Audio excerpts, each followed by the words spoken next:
Fix errors, waste, and issues in a couple of clicks. Get alerted whenever you're off track. Sign up at trueclicks.com. Wix Studio, the platform for agencies and enterprises to manage clients and projects with max efficiency, sharing Wix's SEO tech to help you drive growth. Welcome to the link building panel. We are here to talk about link building. And if you think about it, I think there's a lot to talk about when it comes to link building. I'll introduce our lovely panelists. So we've got Olivia. Olivia is Digital PR Manager at Bring Digital. She's got over 6 years experience in PR industry, working with for well-known Manchester agencies and with B2C as well as B2B brands. And her true passion is to identify new tactics to secure top-tier coverage. Welcome, Olivia. Round of applause. Should have just gone. Then we've got Bence on my left. He's Director of Content Marketing at BossStream. Previously, 6 years experience at content marketing agency Siege Media and also at homebuyer.com before joining BossStream. Welcome, Bence. Thank you. And then we welcoming also Dixon, who is the CEO at InLinks, which is SEO technology which creates and optimizes internal links on your site. And he's also global ambassador of Majestic, and very, very interesting topic. He has started doing SEO in 1996. That is so much easier then. Brilliant. So very, very quick reminder to everyone: you will be able to ask questions. We'll do a couple of topics, then questions, another few topics and questions. So please do save all your questions and get the best questions you can, because we've got amazing people joining the panel today. Right, so let's get into this. I think it'd be really interesting to talk about link building tactics, what we like, what we don't like, anything that's new, anything that's working, not working. I think, Vince, you mentioned helpful content update where we talked about this topic.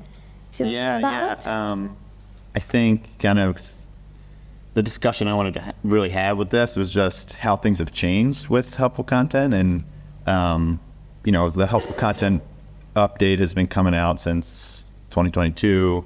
And I think personally, it's kind of changed how link builders should be looking at a lot of sites. There's people out there that sell you links, these huge, you get these spreadsheets where it's just like a spreadsheet of guest posting sites or whatever. And I'm not saying, buying links is risk. It's a whole other topic, but, I think you need to really evaluate where you're getting your links from in a different way. And to me, the helpful content thing is really just Google's way of kind of edging out some of these more spammy tactics, like doing whatever they can to to fight back. And it's just feeling more and more like digital PR is probably where the link building industry is going to start moving towards, because it's the one thing that can't be really manipulated in a way that these other tactics can, I'd say. You hope so. Well, yeah, for now. Yeah, but curious what you all think. Yeah, I think content is my very, very favorite when it comes to link building. Creating content that helps when it comes to being able to send it to publications or any sites or website owners that is relevant to you, and obviously that gets nice links. I think very good and high quality links maybe that you don't get through other tactics. I'm very big fan of proactive and reactive outreach, where it's focusing on trying to get there first before you need it, with speaking with journalists and experts' comments, and really kind of getting into using your brand or the clients that you work with to get in front of the media and get some really cool links. And Olivia, what do you think? Yeah, so I do agree with you there. And I also think we suffered a national pandemic, we had a massive lockdown, and that really changed the way that media worked. Obviously, we know that there's been mass redundancies, most notably Reach PLC. So it's changed the way I think we approach journalists. And I think that kind of like relationship building has massively increased. So building that black book of contacts to be able to go and target, I think has massively increased, I would say, over the past few years. Yeah. If you're a friend of Neil Shaw from Reach Oh, everyone loves Neil Shaw. If you don't know who Neil Shaw is, Google. Brilliant. I think that's one that, complete. I think pandemic has done a lot when it comes to, unfortunately, when it comes to journalism and publications, where you can see that they're moving on to trying to get content out quicker and perhaps cheaper. Yeah, and I think as well, like, sometimes what we don't always realise or we forget is that journalists are being spread across multiple desks. So they don't have the luxury of time. So we almost have to make their jobs easier. So having that relationship and just having that insight, we can then build content and pitch emails that are going to suit them. So I think just spending a little bit of extra time going to journalists, like building that relationship, can really, really help. Yeah, send them a gift card at Christmas. Yeah. £20 so you're not bribing anyone. Dix, what do you think about your favourite tactics? So I think that people underestimate, I'll just change it a little bit, the importance of link context. And so that's not just what's in the anchor text. I'll do that loads of times, I'm sure. I can't see it. Eyesight's gone. It's not just about the anchor text on the page, on that page, but the text around where that link is and what it's trying to say, topic wise, and also what the title of that page is, or the H tag at the top of the page, I think is important. So I'm sure somebody will ask a question about Gary saying something in Sofia last week. I was there, so I can try and remember exactly what he did say. But he did say, yes, we do pay attention to context. We want to make sure that the source of the link and the target of the link has some relationship to each other. He wasn't. That's about as much as he explained, because that's Gary for you. But yeah, I would say that SEOs underestimate the importance of context.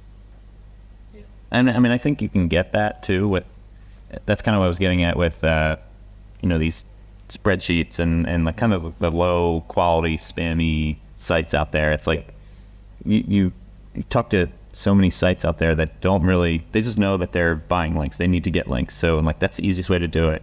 They don't really pay as much attention to the context.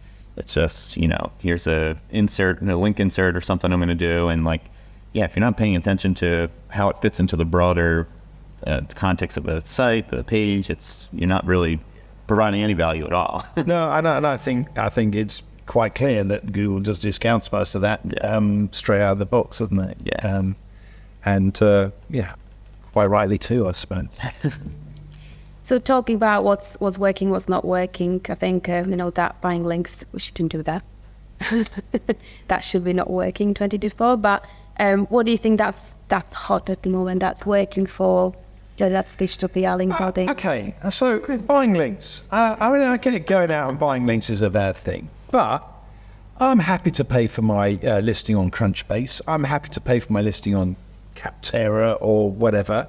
And I do think that a lot of these directories that are out there are valid ways of giving signals to Google. And no one would argue about paying 20 quid for a listing in Crunchbase, for example. So I think the whole buying links thing is a little, well, it's very interesting. Don't go and buy links. But I do think that if you've got directories that are pertinent to your industry and to your brand, then yeah, you should be in them. And if that involves a fee, then fine. I'm just using that to defend buying links for a second. I know.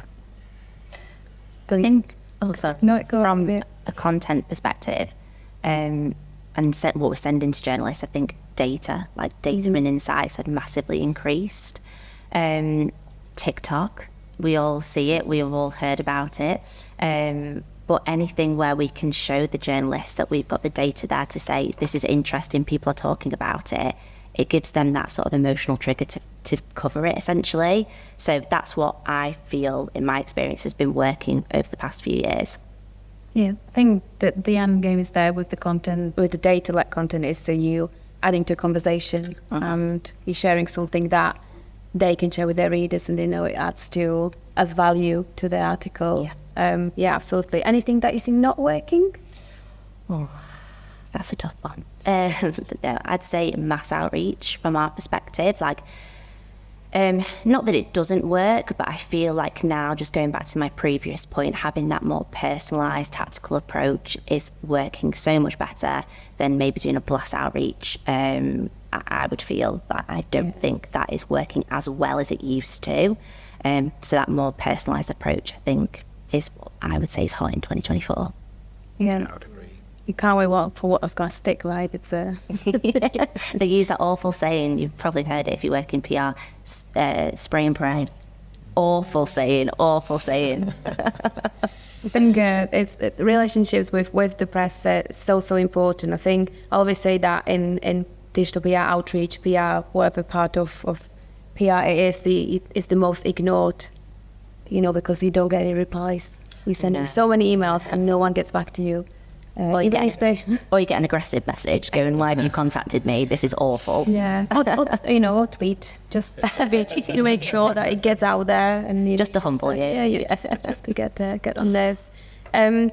Brilliant. I think that's really good. I think it would be good to move on to maybe reporting on links and what is it that we pass on to our clients? How do we report? How we should report? Maybe what should we add to report? When it comes to, of course, we all know it, where's my 10 links at the end of the month? So what can we do? What can we add to add a value to that report? It's not just 10 links, but this is the whole picture. I'll pass it on to you, Olivia, because that was your topic that you wanted to discuss as well. Yeah, I think one of the difficulties we have as PRs is being able to demonstrate the value our work has to clients. The amount of times that you might have a client turn around and go, I just want a link on the Mail Online, or I just want a brand mention. That's all I want. That's all I want. And as soon as they get that, they're happy. And then they're like, okay, what else am I going to get?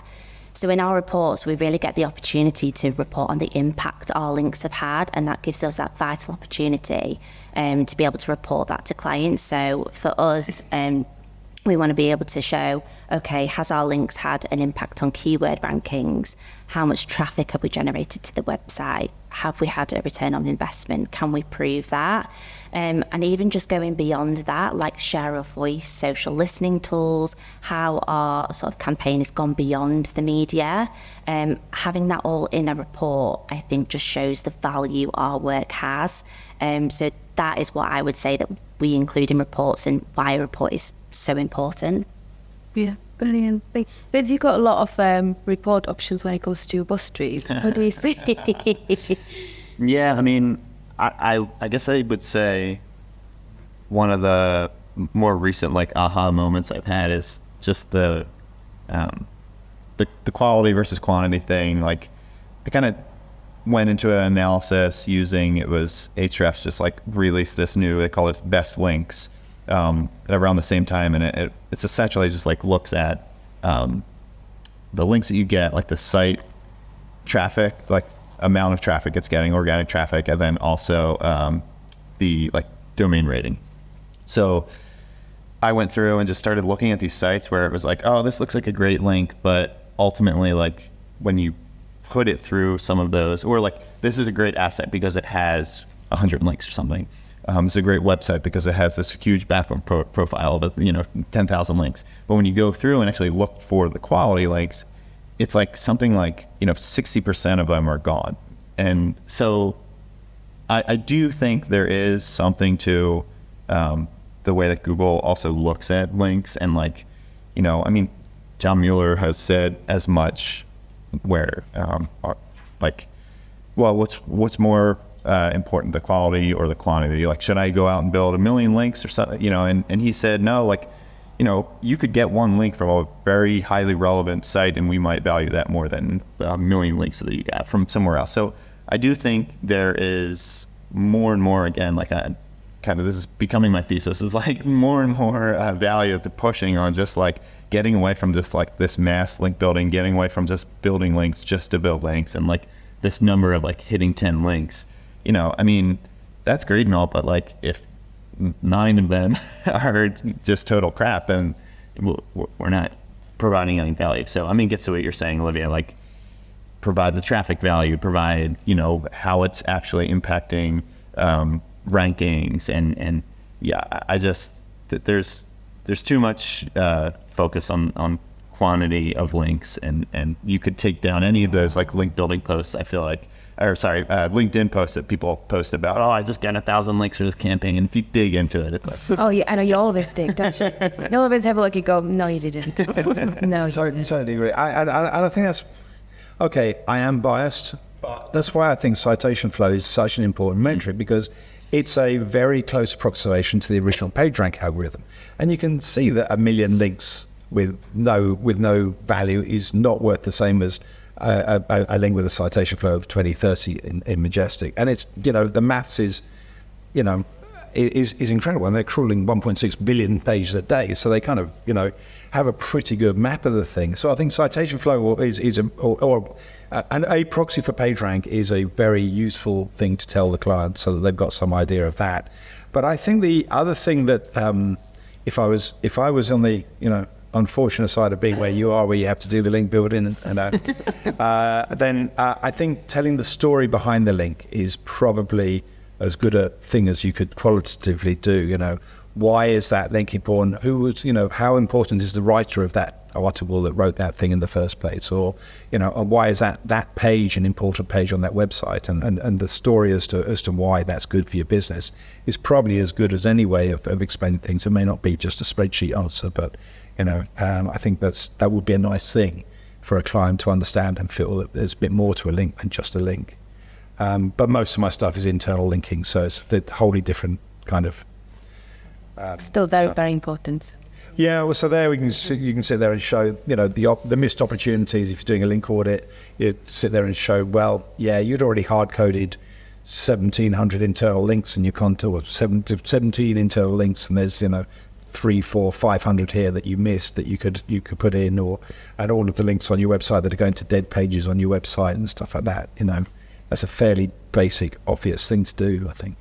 yeah. Then Dixon, I think like that internal linking is like probably one of the most forgotten things in digital PR. Yeah, it's weird because it's bloody easy, really. Yeah. You know, it's like, why do you not do that? Because a page is a page, and the fact that it's in your control, obviously that's, you know, you can only carry on, you know, don't create another 1 million pages just to link and hope that that's going to be 1 million links worth, you know, that won't really work. But yeah, this internal linking can really sculpt an understanding for a search engine as to where the authority is for a particular topic on your website. So it'll reduce cannibalization.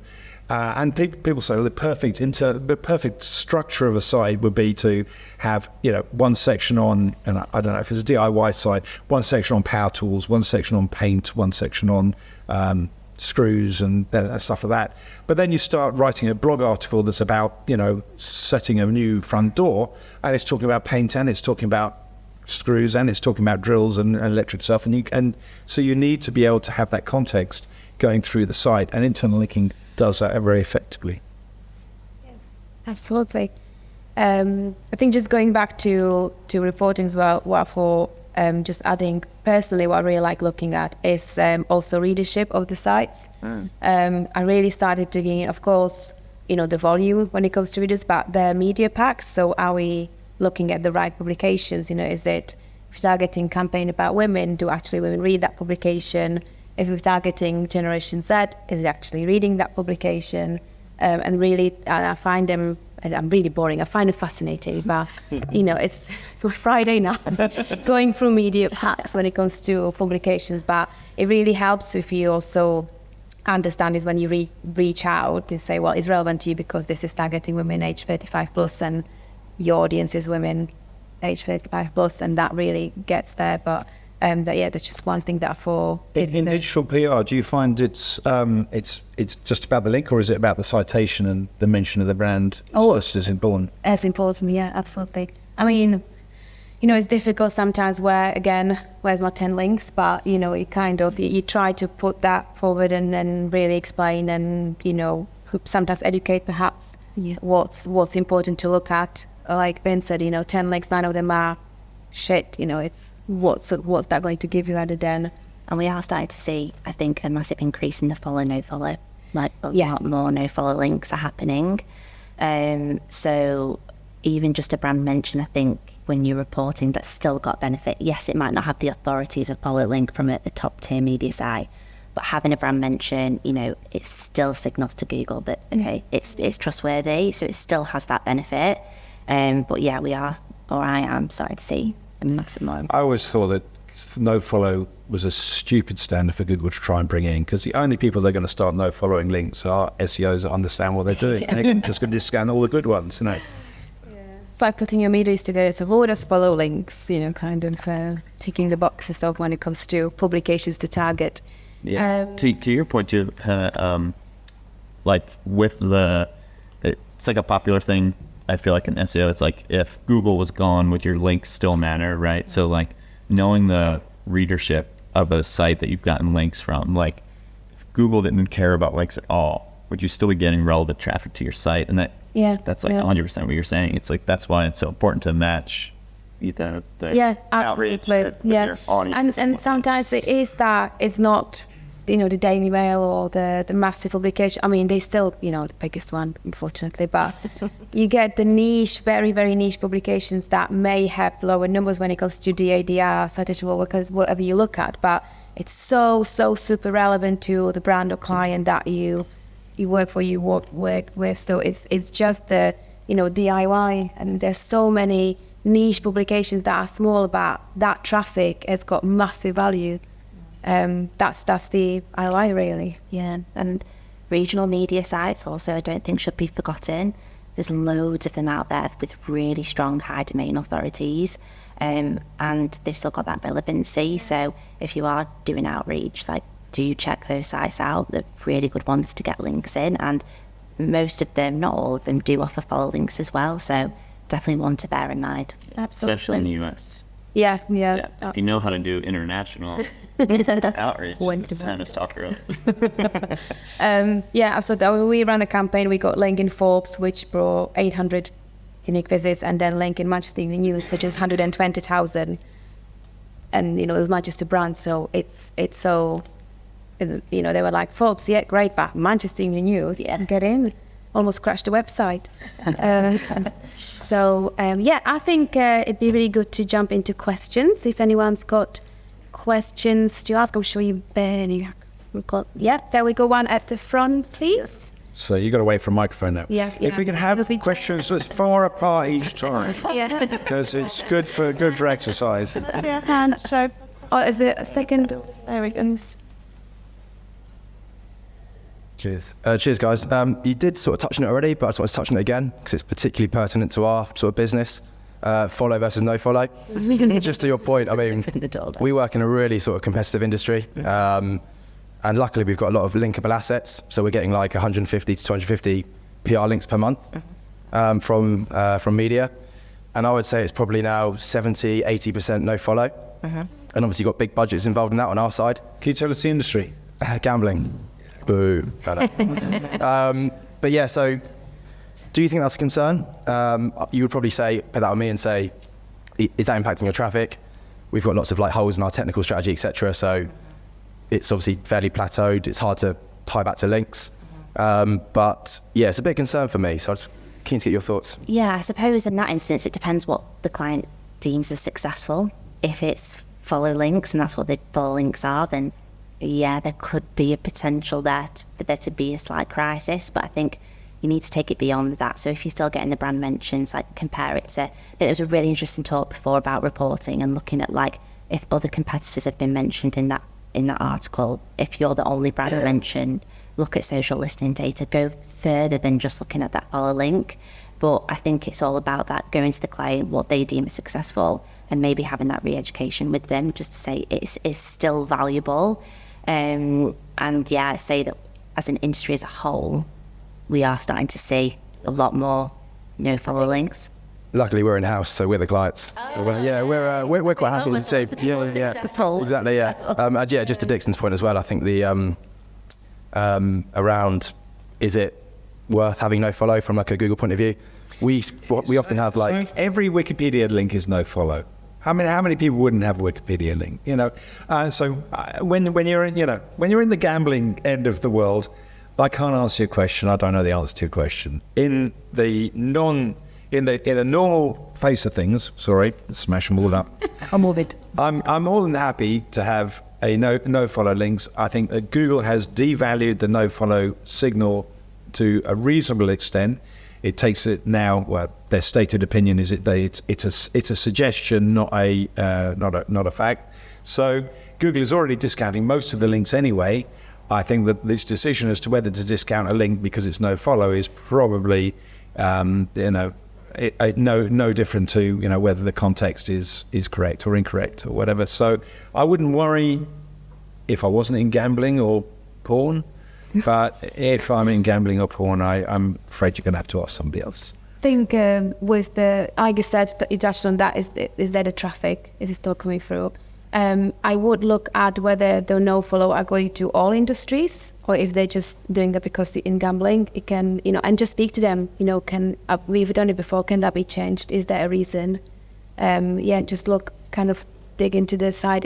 Are they doing that to everyone else? Oh yeah, I think it's dangerous because we often get 2 links from, let's say, The Sun.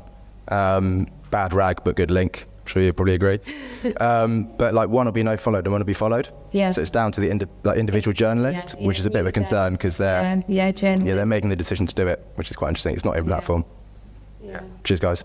It's the same with Daily Mail. It's news desk and journalists when it comes to follow, no follow. Thank you. It's probably how much beer you bought. Gift cards. I have a question regarding the reporting part. Okay. So when you're in a team like that, there's ongoing SEO on site, like updates all the time, and you're also doing links. How can you kind of prove that maybe if there is improvement in rankings or in traffic, that it's from a links perspective, not because there was a new blog or, I want that shout out. No, I think it is tricky. Obviously, if you're working closely with the SEO team and you are on board with them and you know what they're doing and you're managing expectations with the client and say, okay, whatever they're doing. I think it's a shame. I mean, they might disagree, but I did like the old Google Analytics. Now GA4's come in and it's made things so much harder. But if it goes back to the original Google Analytics, like using that and being able to delve into links and how much traffic that generated from that link, ROI, things like that, I would focus on that. But I think merging it together and showing how the two can work really well is also a really good benefit. But shout about it on calls and be like, I got this amazing link, and keep it at the forefront of a client's mind as well. But yeah, merging them together is still really good to show the benefit, I would say. Thank you. No thanks. Have you got any other questions? Yeah. I have a question about link buying, and in particular, during outreach, we often get packages from websites who are offering, we are not going to link to you for free, but here is our media package and here's the price. And when you look at those websites, it seems that they are, so-called content farms, like all of their articles are basically link. So I offer those people my affiliate program. And then they can link to me on my affiliate link and get some income if they produce some income. I just delete those. I don't go anywhere near them. Yeah, but the thing that seems, very odd to us is that a lot of times, a lot of those websites, and they're not even very pretty or very nice, they have pretty good metrics, like Majestic, for example, minimum 20, sometimes 25, and we are wondering how do they manage to hack it? Page level. Never look at metrics at a site level. Forbes links may be great until you find out that there's a whole load of user-generated crap at the bottom of the pile, and they're not so good. And it's the same on, the biggest sites in the world. They've got this user-generated content bit that, that doesn't count at all, really. And you can see with larger websites as well, a sort of hierarchy in their link structure, in their page structure. If you do a site colon for that site, say Forbes, I might have got this wrong, but I did a presentation on it several years ago. that site starts with some specific, major pieces of work, their pages, and then their video pages are actually much more better indexed than the next set of pages down, and then you can see more or less the kind of structure bits. And if you don't get your link reasonably high up, then it's probably a page that's so buried in the site that it doesn't really count so much. So I always look at when you can look at flow metrics or Ahrefs or SEMrush or anybody else, but look at it at the page level. I would, not at the domain level. Okay. Is there anyone else that'd like to ask a question? Oh, sorry, it's already sorted. Sorry. Hi guys. I think one problem we can have with digital PR, especially agency side, is, especially when you have a good relationship with a certain journalist at a certain publication, is just getting a link for a client in that same publication time and time again. And I think it's becoming more and more important to kind of diversify your backlink profile for a client, especially these days. So I was just thinking if any of you had any advice of how to do that and how to try and gain a link in potentially new publications and new domains that you haven't managed to break through previously. That's the game, isn't it? Yeah. I mean, after a while, I think you just have to start. It comes at the ideation stage, right? Like, what industry are you in? Generally. Oh, it's a hard one. B2C and B2B across. We're an agency. Okay. Well, that's nice. Yeah, I mean, right. So it kind of really depends on how far away you want to get, right? Like, and I think as the further away you get from your central focus, the less valuable the links become, right? Because it's that relevancy thing. And I like to think of it still like with the internal linking thing, Dixon, and like to your question too, like how can you provide value and like know if a link matters? Like if you think of it from the like what value is providing for my site, like tied to a keyword, tied to a product page, and then you're getting links to potentially like an asset on your page, but if that asset then links to your product page, like there's that direct flow that you're generating. So if you get further away from that kind of direct flow to like a product or core offering, it's going to be less valuable because it's not going to be as relevant. But you can get a couple steps, but it's that, and that's to me at least the only way that you can really get out of that like repeat. But I think there is value in having. It might not be the same link value, but you get eyeballs on the page. Like if it is super relevant, like get as many as you can from whatever Daily Mail or something. If it's sending traffic to your site, that's great, right? See, you're not going to cover about 10 BBC links every month, are you? But I think what I really like doing to expand on kind of journalists and publications that to reach out to is, I mentioned proactive outreach. It's just to go out there and introduce the client, offer them, tell them what's upcoming when it comes to your campaigns, topics that you're working on, any feedback about the topics that you're working on, and just try to engage with the journalist almost without the content. So offering as an expert, as any awareness coming up day that you can say, oh, this day you have got internal trends or data, just kind of a nice, almost like, hi, I've got this is what I've got, will that be useful?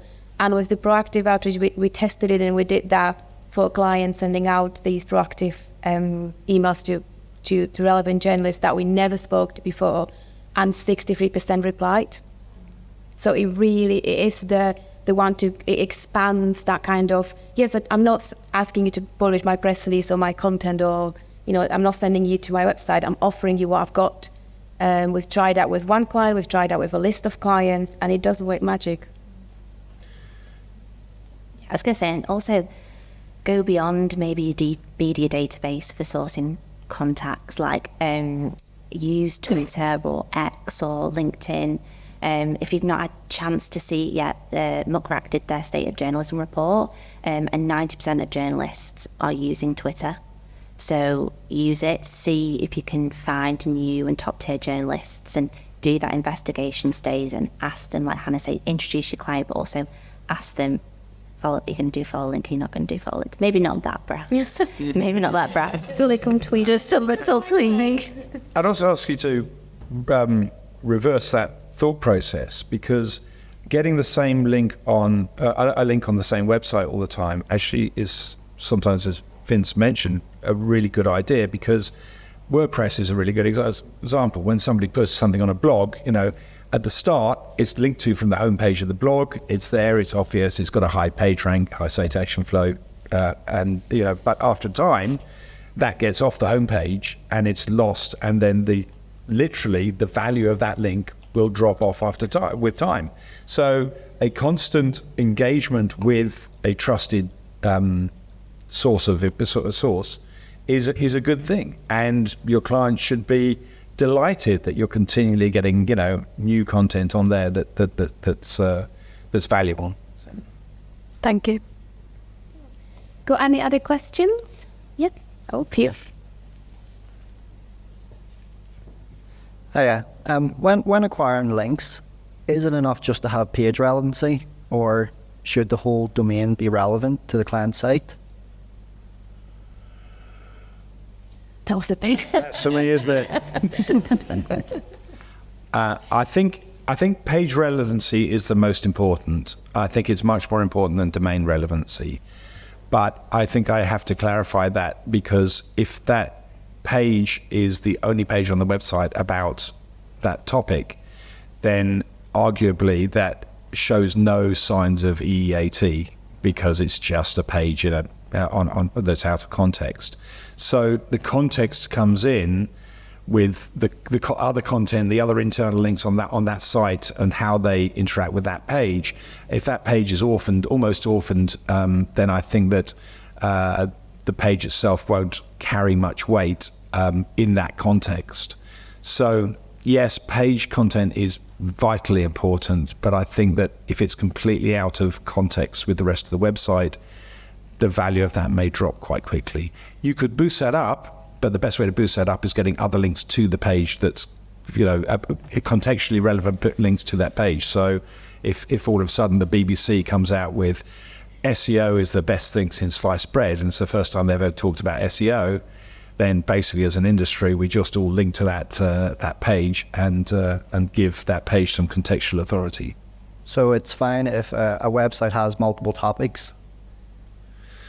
No, if I was designing a website, I would try not to have multiple topics myself, because I think that to spread yourself too thin, you just become a very thin, unauthoritative content. So I would be trying to have a themed website if I was selling links, which I'm not. Yeah. You can have mine for free. Already, I love you. So is that answering your question as best as I can? Yeah. Anyone would like to add anything? Yeah, I mean, I would also still look at, outside of relevancy, the value, search volume or something, the traffic volume that it's getting, or traffic value that the page has, because it could be highly relevant, but if nobody's looking at it at all, I don't know how valuable that's going to be, right? Good. There were one last question. Was there one more question? Last one? Oh, sorry. Oh. No. Make a run. Because I said you sells. I've been sort of using Hana for a few months, and I'm finding that I'm not getting many UK queries that are kind of relevant to my industry. So I just wondered if there were any alternative services we could sign up to that we could get some more relevant queries. Pressblog's great for UK. Pressblog, brilliant. Yeah, response source. He's gonna tell Quoted US, it's bit US. Yeah. I know Hana just relaunched as Hero. Yeah, that's also I think a bit US, but you definitely Pressblog's response source, journaling. Is it? I was going to say on Twitter or X, I'm so confused what you call it now. Just hashtag journey request and put what you're looking for. I think just reach out, collects all your hashtags on hashtag journey request on X. That's a good one. Or you can use if this then that. So you give it, if anyone tweets hashtag journey request, then put it all in my spreadsheet. It's called if this then that. It's really good. Spams you, but it's really good. Any other tools for UK? With different Pressblogs, journaling. Yeah. Oh, depend what industry, but media for travel, media for home, isn't it called? With 4 as a number, home for media, travel for media, all these.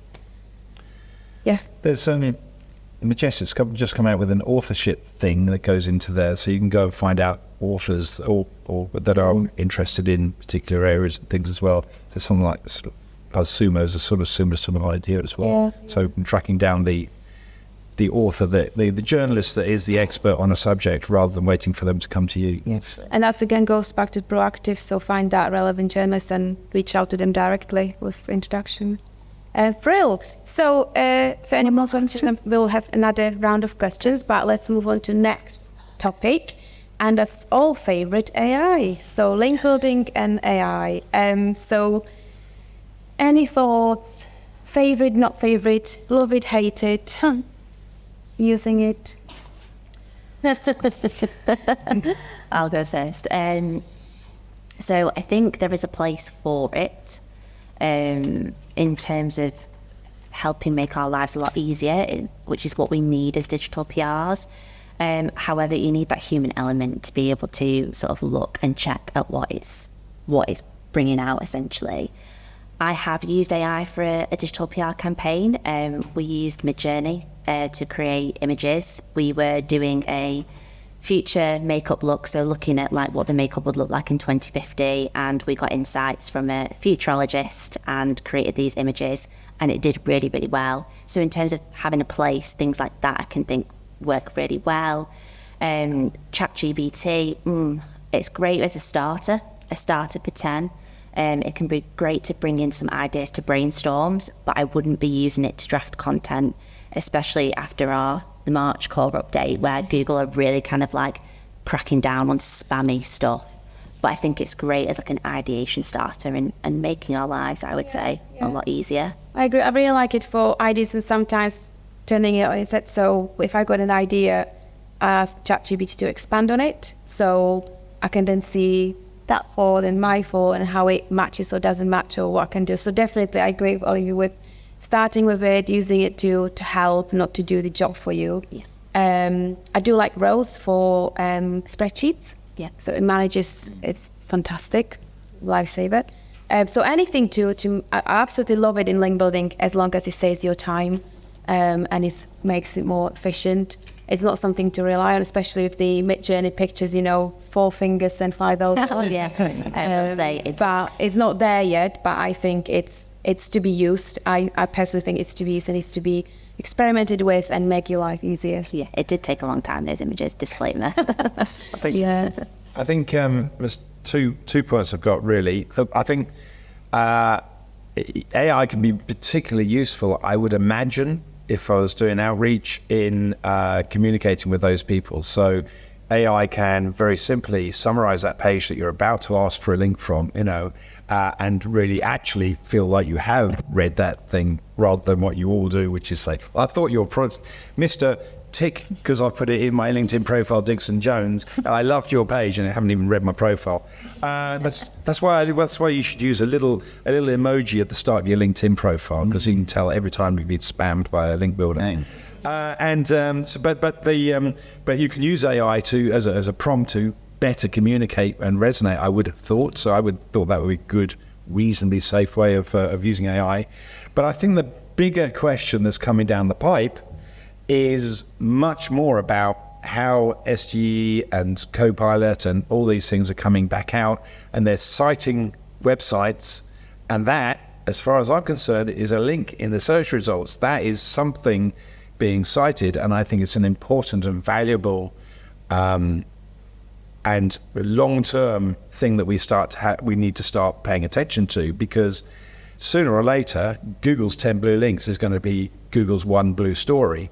And that story is going to have some links within it and some citations within it. And as users, our search habits are going to change, and we're just going to type things into a chat box or whatever, and we're not going to bother going to Google in the same way that we do now, or at least a lot of people will. But the citations that are coming back really, really count. So we're going to be trying to start selling our link ideas and our thoughts. How do we get ourselves cited in the AI itself, and that's a much bigger question which I haven't got the answer to yet. Just said next year. Sorry? Next year. Next year, yeah. Oh yeah, I'll have done it by then. I've locked it up. Vince, what are your thoughts on? Yeah, I mean, I was actually going to say, Dixon said, like, I've used it for outreach and, like, summarizing a page. Like, that's, just using it as a crutch to do some of the things that take time. Like you said, Olivia, like... Is that built into BuzzStream, boy? Nah, not yet. Oh, yeah. Yeah, I mean, we've honestly, like, talked internally about, like, how AI can speed up the link building process from ideation onward. And I mean, there's so many ways it can go, but I think it gets down to, like, how do you just cut away the time, right? Like, what can you do that, or what can AI do that normally it takes 50 people to do 100 hours? Like, how many numbers can they crunch? So, like, pulling data insights and from the ideation standpoint, to me, that's, like, the strongest place. But, it can, if you train it the right way, it can do what you're saying and look at all the journalists talking about different things and find you the best journalists for, based on the summaries that it's producing. And normally that would take you hours to sit there and read an article and say, this journalist talking about this thing. And so, I mean, we've talked a lot about that at BuzzStream, and I think there's a lot of different ways it can go, but it's with what journalists are talking about. I think for maybe a couple of weeks you were able to ask ChatGPT to do a list of journalists in certain niche, and then it stopped. Can't give you that. Oh, that was a good one to play with. All the websites were dead. Right. So they stopped that really quickly, but that was fun to play with. Brilliant. So touching on AI, I think, and not plugging BuzzStream, not paid for, but looking at tools. And any favorite tools when it comes to internal link building, links, when it comes to link building, digital PR, you would recommend? Obviously, I'm going to say mine. Go and try and understand. But no, what I will say is there is a really interesting website called there'sanAIforthat.com, and there are shed loads of these things coming out. The tools, and it's written by one guy with AI, pretty much. But it's sending me traffic, and I'm happy to pay my £20 link, for it. But if you want to start playing with tools, I would go there and have a look at tools around whatever thing you want to do, link building, outreach, SEO content, whatever it may be. Because for the 5 that you might know in Brighton SEO, there's another 100 that are being built around the world, and they're some of them a lot of them are gonna die within a year because all they're really trying to do is no added value there. But there's so many of them out there, and it's a big wide world. So I would always start there because there's a lot of things going on. Yeah, I feel like somebody, when I was just starting to learn more about AI, somebody was like, I get excited about all these different tools. Oh, this one does this and this one. And they were basically like, look, they're all based on ChatGPT. They just do some fancy version of it. It's like, so to me, it's like, learn ChatGPT and the world's your oyster. Like, if you can get good at that, like that's where you're really going to have value, and you can. But the tools that will have an added value layer are the ones the tools that will survive are the ones that have got their own value layer in the process. So so BuzzStream can be using all of this, the contact data or whatever that it's already got for it to work with that, or Salesforce can do this, or so if you've got a big value layer already, then the tool has a big advantage. But all the thin layer tools, I'd agree, it's just better to learn how to use ChatGPT. Yeah. Outside of AI, any everyday tools that you're not ambassador for? LinkedIn's a great way to communicate. I mean, LinkedIn is getting better and better all the time for communicating and outreach. I could do a lot. Olivia, Twitter or X. I think I could be a brand ambassador for them now. I love that tool. We also use BuzzStream. Who doesn't, right? And we enjoy it as a team because the valuable data and insights you get from outreach means that we can be quicker and more decisive in changing our approach, which I think we need to get better at in this sort of like age that we're living in, when we don't have the luxury of time. and just media database as a whole, I think if we can get better at getting that insights that you were talking about, Vince, and making our lives a lot easier and being more tactical and be quicker, it would make our lives so much easier. But Twitter, I love it. Yeah, it's fine. This is like a boring answer, I guess. We're going like Twitter, LinkedIn. But yeah, and I think it's like the stuff that just makes your life easier. Like Grammarly, I use all the time. I know it's like not a link building tool, but like it makes my life easier. It makes me able to. I agree. Typing is atrocious, and I'm sure it wasn't atrocious when I was 19, 20. But now if anybody see me tweet anything, I can't do it without type or for. Grammarly is great, and that's true. I do like mind map tools. I think it helps with mind map is a great one to expand on media lists, expand on topics to target, niches to look at. It's, I say I'm a bit boring, but Friday night, create a media list with mind map. Of course, I love mind map. There's a free one, Free Mind as well, that you can download, a desktop one, which is kind of good. I think is it Ask the Public? That's a really good one. Yes. Ask the Public, especially for ideation stages. So I think you've only got a free number amount of asks, but you put in a topic and it gives you all the questions that people have been putting into search databases. So if it's anything like motorbikes, it can be anything like, okay, how do I service my motorbike? What type of motorbike do I do? So you can bring that into an ideation session to get ideas that are going to literally answer what they're asking.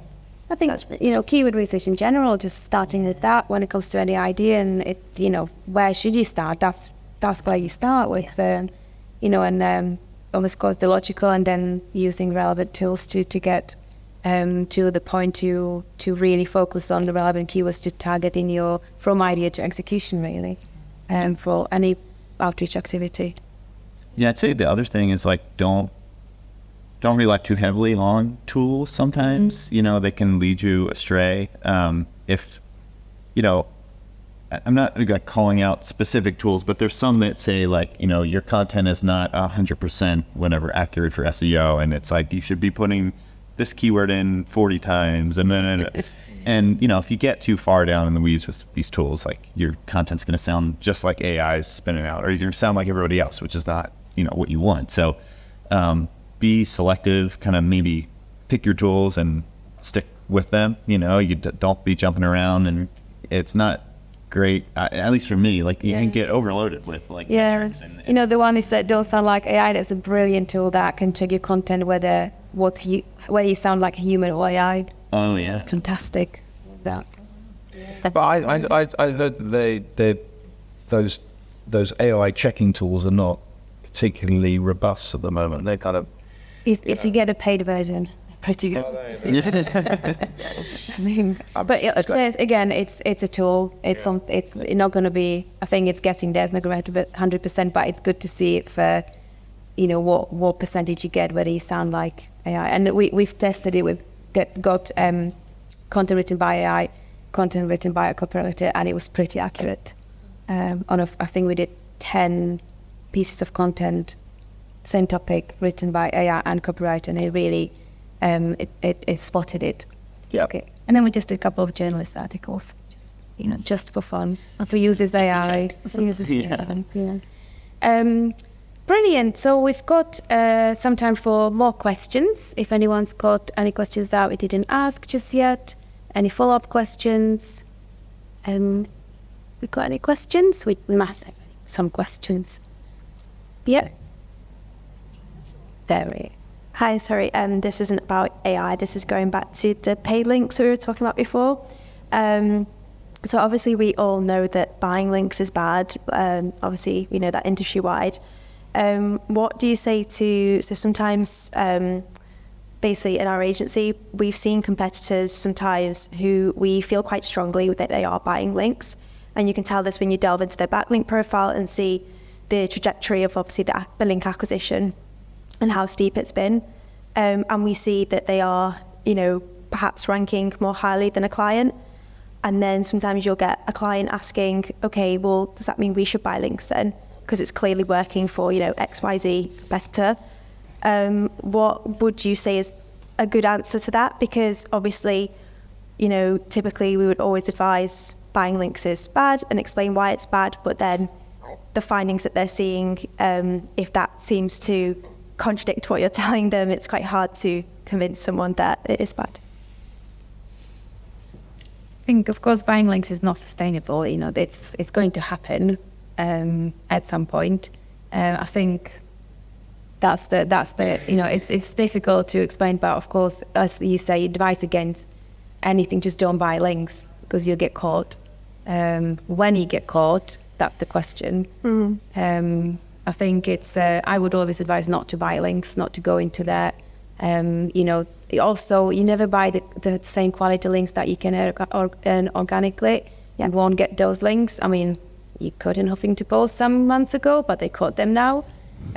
So it's the quality over the quantity, and it's the fact that it's not going to last. It's not sustainable.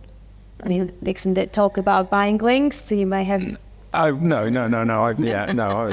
I was really talking about paying for a directory listing. There's a whole different game.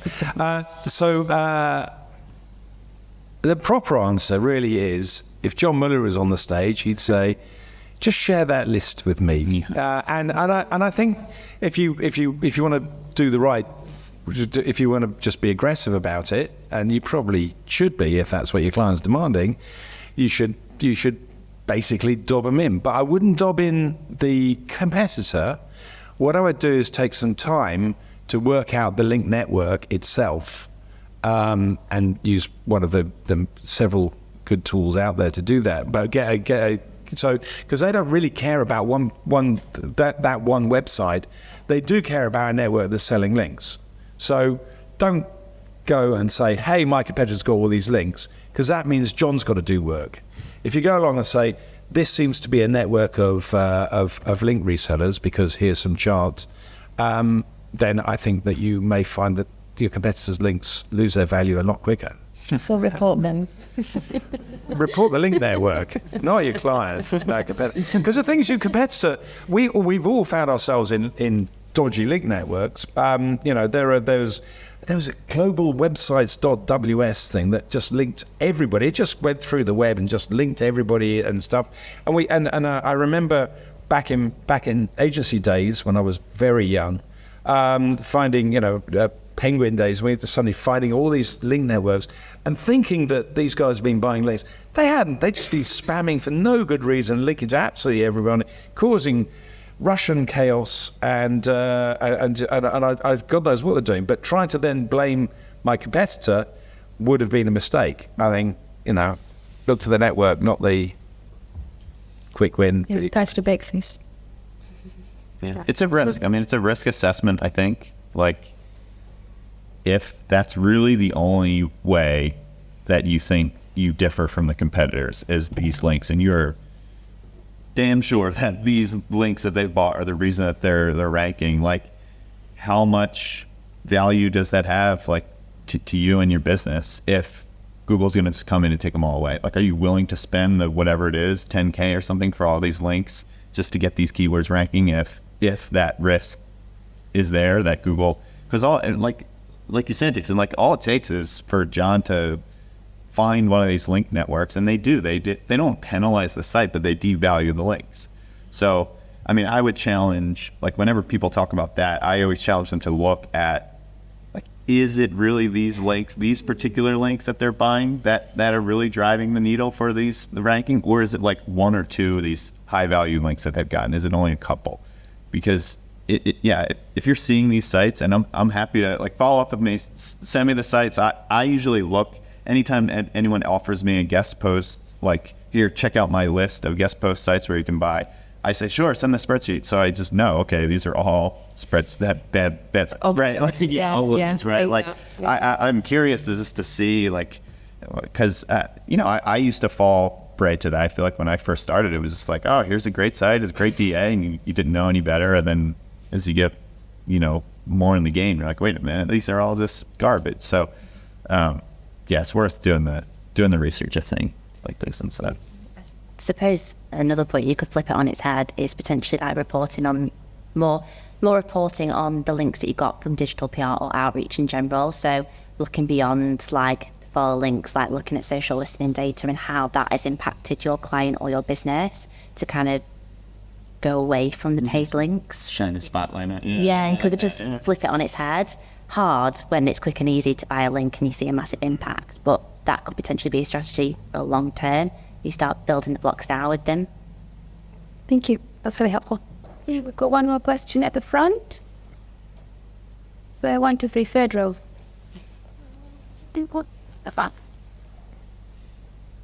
So we've talked about digital PR for link acquisition, directories, and paid links, which you're saying is not good. I understand.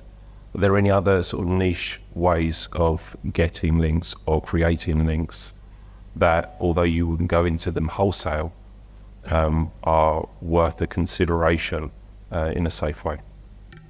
I'll come up with 2. So, two that come to mind. If you can be an authority and you can create a badge, then that's great. You can then syndicate your badge over to other people that then put their trust in you, and that's great, because that badge, to verify it, has a nice little link back to your website. With a little bit of clever JavaScript, you can also vary that anchor text as well. So that's kind of sneaky, but also potentially valuable. And also, we've not really talked about things like YouTube and stuff, but I think that we underestimate the value of things like YouTube and links after a video or in a video, because they can't easily be indexed by Ahrefs or Majestic or whatever. We don't see them quite so often, and but it's quite clear that search engines can understand. I spend quite a lot of time understanding what's the content of that video. Obviously, if that video has metadata to help them, they're great, but links and videos can still be of value, I think. Maybe not from a direct ranking point of view, but I think that signal is probably a value, certainly for traffic anyway. I think what we haven't touched on as well is image link building.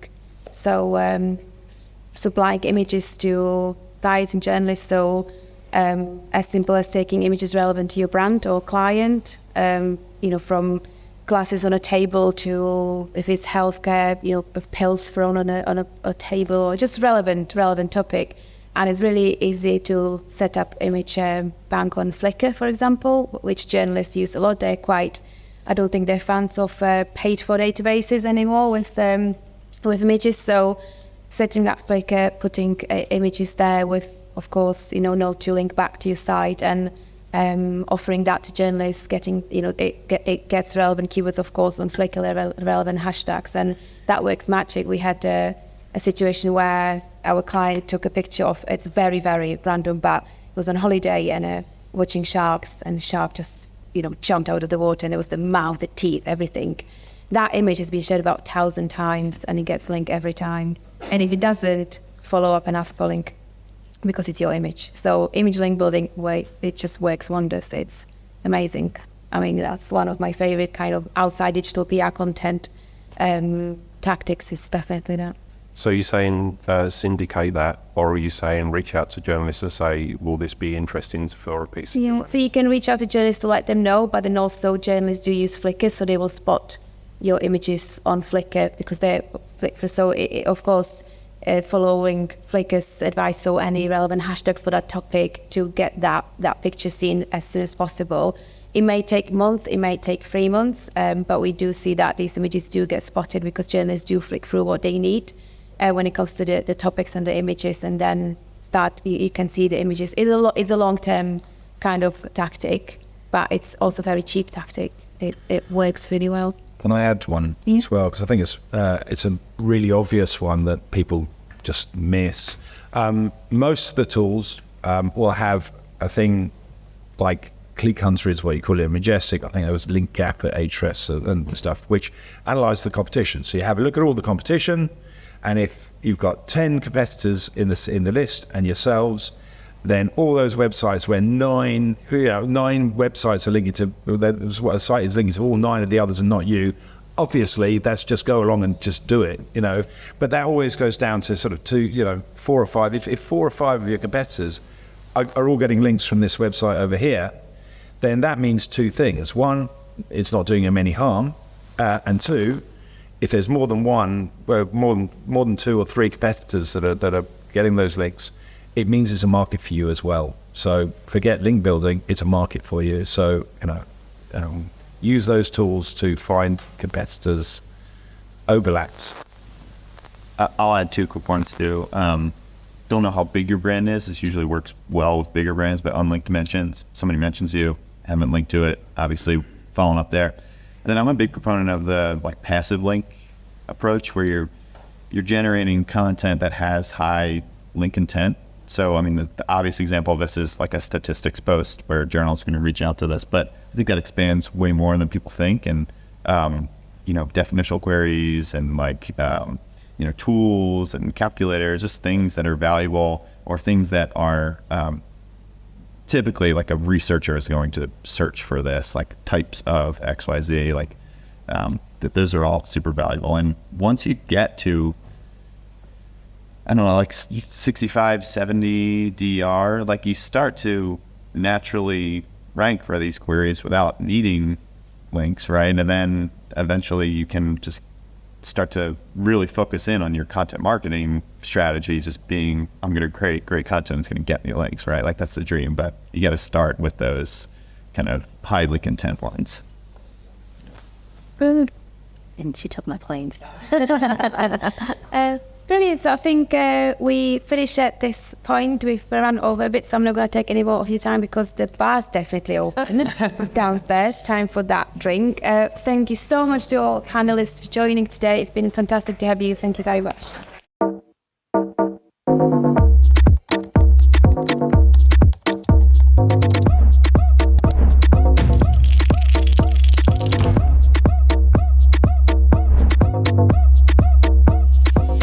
Demand Sphere. Limitless visual insights from the SERPs. Unlimited dashboards and users. Easy to use and easy to scale your growth to new levels. Monthly reporting making you want to shove sharp things up your nose? Try Dragon Metrics, the all-in-one SEO software with mind-blowing reporting tools.